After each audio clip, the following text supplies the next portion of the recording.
नमस्ते बच्चों। आज 16 तारीख की मैथ्स की वर्कशीट संख्या 32 जिसका टॉपिक है problems based on trigonometric ratios. तो जैसा कि अभी आप सब जानते हैं कि हमने जो है ट्रिग्नोमेट्रिक रेशियोज़ के बारे में पढ़ा है। 6 ट्रिग्नोमेट्रिक रेशियोज़ होते हैं, साइन, कॉस, टैन और उनके रेसिप्रोकल्स कॉसेक, सेक और कॉट। ये हमने पिछली क्लास में पढ़ा था। तो ये जो ट्रिग्नोमेट्रिक रेशियोज़ होते हैं, अब इनका जो है इस्तेमाल कैसे किया जाए, तो मैं आपको कुछ उदाहरण देके समझा रहा हूँ। एक बार फटाफट से रिवाइज़ कर लेते हैं। जो हमारा साइन थीटा होता है वो p/h यानी कि परपेंडिकुलर अपॉन हाइपोटेनस होता है। कॉस थीटा जो है b/h यानी बेस अपॉन हाइपोटेनस होता है। टैन थीटा p/b यानी कि परपेंडिकुलर अपॉन बेस होता है। और कॉसेक h/p, सेक h/b और कॉट थीटा b/p उनके रेसिप्रोकल्स होते हैं। तो अब इनका प्रश्न कैसे आता है, चलिए देखते हैं। मान लीजिए आपको एक उदाहरण दिया हुआ है कुछ इस प्रकार। तो ये आपका उदाहरण है। 7 tan थीटा इक्वल्स टू 4 दे रखा है आपको। ये वैल्यू दे रखी है पहले से कि 60 tan थीटा 4 के बराबर है। और हमें फाइंड करना है 7 sin theta minus 3 cos theta upon में 7 sin theta plus 3 cos theta. तो इसका मान हमें ज्ञात करना है। चलिए देखते हैं कैसे। सबसे पहले जो दिया है उस पर बात करते हैं। 7 tan थीटा बराबर 4 और tan तो रेशो होता है p/b। तो ये जो 7 इधर एक्स्ट्रा है tan के साथ, इसको ला के इधर 4 के पास डिवाइड कर देंगे। तो यहाँ से जो हमारा tan थीटा है उसकी वैल्यू आ जाएगी 4/7। इस वैल्यू को संभाल के रखना है क्योंकि हमें इसे आगे इस्तेमाल करना है। अब आते हैं अपने प्रश्न के ऊपर जो हमें ज्ञात करना है। तो हमें फाइंड करना है 7 sin theta minus 3 cos theta upon में 7 sin theta plus 3 cos theta. ये हमें ज्ञात करना है। तो चलिए यहाँ पे जो है हमें tan दे रखा है, यहाँ साइन और cos दे रखे हैं। तो इसको करने के दो तरीके हैं हमारे पास। पहले हम सिंपल वाले तरीके से बात करते हैं। हम क्या करेंगे, ये ऊपर न्यूमरेटर और नीचे डिनोमिनेटर को cos थीटा से डिवाइड कर देंगे। किससे डिवाइड करेंगे? cos थीटा से डिवाइड कर देंगे। डिवाइड करने का लॉजिक क्या रहेगा, चलिए देखते हैं। अगर मैं ऊपर और नीचे सबको, न्यूमरेटर डिनोमिनेटर को cos थीटा से डिवाइड कर दूँ, मैं ऊपर नीचे अलग अलग लिख रहा हूँ। ये आपका पहले न्यूमरेटर बना 7 sin theta minus 3 cos theta, दोनों के नीचे cos आ गया। और नीचे 7 sin theta plus 3 cos theta, इनके नीचे भी cos लगा दीजिए। तो क्योंकि हम सबको cos से डिवाइड कर रहे हैं, तो cos से डिवाइड करने का मतलब ये है कि सबको डिवाइड कर रहे हैं तो अपॉन में cos लगा देंगे। अब ऐसा करने से होगा क्या, ये cos से cos कट जाएगा और 1 बच जाएगा, ये भी cos से cos कट जाएगा और 1 बच जाएगा। और ये sine upon cos, last class में हमने सीखा था कि साइन अपॉन cos जो है वो tan थीटा होता है। साइन थीटा को cos थीटा से भाग करने पे tan थीटा मिलता है। तो इस प्रकार यदि हम देखते हैं तो हमारा प्रश्न कुछ इस प्रकार बन जाता है। ये 7 साइन अपॉन cos tan बन जाएगा। तो ये बन जाएगा 7 tan थीटा। और ये तो 1 ही रह गया था, तो 1 इंटू 3 3 हो गया। ये वाला 1 इंटू 3 3 हो गया। ऐसे ही नीचे भी बन गया 7 tan थीटा और प्लस में 3 आ जाएगा। अब आपके पास tan थीटा का मान है 4/7, वो मान यहाँ पे रख दीजिए। तो ऊपर पहले रखेंगे 7 गुने में 4/7 घटा 3 और नीचे भी 7 गुना में 4/7 जमा 3। अगले स्टेप में क्या करेंगे आप, इस 7 को 7 से काट देंगे, इधर 7 को 7 से काट देंगे। ऊपर बच जाएगा 4 माइनस 3, नीचे बच जाएगा 4 प्लस 3। इसे हल कर लीजिए, 1/7।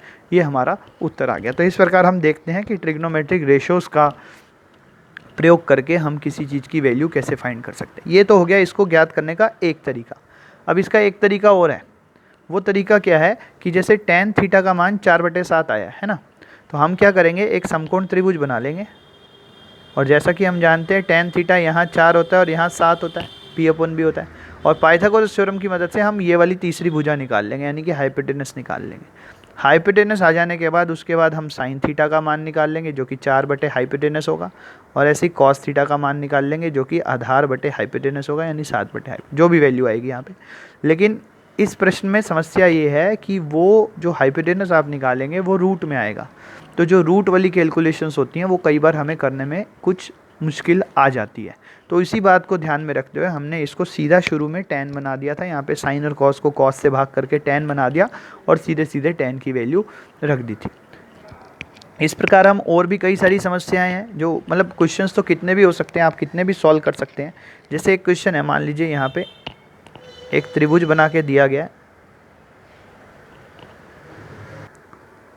देखिए जैसे यहाँ त्रिभुज दे रखा है PQR, इसमें ये 12 दे रखी है, 13 दे रखी है। हमें एंगल नहीं बताया हुआ यहाँ पे, ना यहाँ थीटा है ना यहाँ थीटा है, तो हमें वो थीटा देखना पड़ेगा क्वेश्चन के हिसाब से। तो यहाँ 12 है, यहाँ 13 है। सबसे पहले आप पाइथागोरस थ्योरम लगाएंगे। पाइथागोरस थ्योरम आप सभी जानते हैं। 13 के वर्ग में से 12 का वर्ग घटा देंगे, 25 बचेगा। यानी ये तीसरी भुजा सबसे पहले तो आपकी जो है 5 सेंटीमीटर आ जाएगी। ये हमें खुद से निकालनी पड़ेगी पाइथागोरस प्रमेय का प्रयोग करके। जब तीनों भुजा आ गई तो हमें जो है tan p minus cot R का मान निकालना है।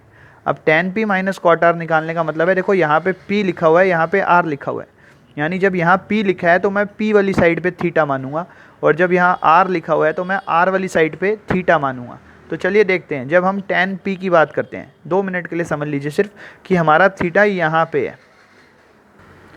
तो हम कह रहे थे जब tan p की बात कर रहे हैं, यहाँ p की बात करें तो p हमारा थीटा यहाँ है, तो ये परपेंडिकुलर हो जाएगा और ये बेस हो जाएगा। तो tan p का मान बनेगा 5/12, क्योंकि p अपॉन b होता है ना, और यहाँ थीटा p पे है तो ये p और b हो जाएगा। अगर आप इसको चाहो तो मैं अलग से यहाँ पे बना के दिखाता हूँ। ये देखो, ये हमारा थीटा यहाँ है p पे, ये q है और ये r है, तो ये 5 और ये 12, तो tan थीटा हो जाएगा 5/12 यानी tan p। और जब वो r की बात कर रहा है ना, तो हमारा जो एंगल बनेगा एक्यूट एंगल थीटा, वो यहाँ पे आर वाली साइड पे है, ठीक है। तो अब ये आर है तो ये आधार हो जाएगा और ये परपेंडिकुलर हो जाएगा जब यहाँ थीटा आ जाएगा। तो हमें निकालनी है वैल्यू कॉट आर की, कॉट थीटा। कॉट की वैल्यू होती है b/p, यानी वही 5/12, क्योंकि अब की बार आर है तो आर का थीटा यहाँ है तो ये आधार है, और कॉट की वैल्यू होती है आधार बटे में लंब, यानी 5/12। तो कॉट आर की वैल्यू भी 5/12 ही आएगी। 5/12 जब आप घटाएंगे तो उत्तर आपका 0 आ जाएगा। इस प्रकार हम ये देखते हैं कि जो tan p minus cot R की वैल्यू है वो 0 है। तो ये ट्रिग्नोमेट्रिक रेशियोज का प्रयोग करके हम इस प्रकार इसे ज्ञात कर सकते हैं। चलिए बच्चों, इस वीडियो में मैं आपको एक एक्स्ट्रा चीज़ बताता हूँ, बड़ी मज़ेदार है। कई बच्चे होते हैं जिनको ये साइन कॉस की वैल्यू याद करने में दिक्कत होती है कि भाई कौन सा p/b है, कौन सा b/h है, कौन सा h/b, बहुत ज़्यादा थोड़ा सा ना कन्फ्यूज़न रहता है कई बार। तो इसके लिए क्या है, हमारे मैथ्स में, भारत देश में एक पुरानी जो है, आप समझ लीजिए राइम टाइप समझ लीजिए, एक लाइन समझ लीजिए, वो चलती आ रही है जिससे आप ये सारे रेशोज़ जो हैं वो आसानी से याद कर सकते हैं। तो वो क्या है मैं आपको बता रहा हूँ बस यहाँ पे इस वीडियो में छोटा सा। वो है पंडित बद्री प्रसाद हर हर भोले। ये एक लाइन है, एक लाइन की मदद से आप सारे के सारे ट्रिग्नोमेट्रिक रेशियोज याद कर सकते हो। क्या है, पंडित बद्री प्रसाद हर हर भोले सोना चांदी तोले।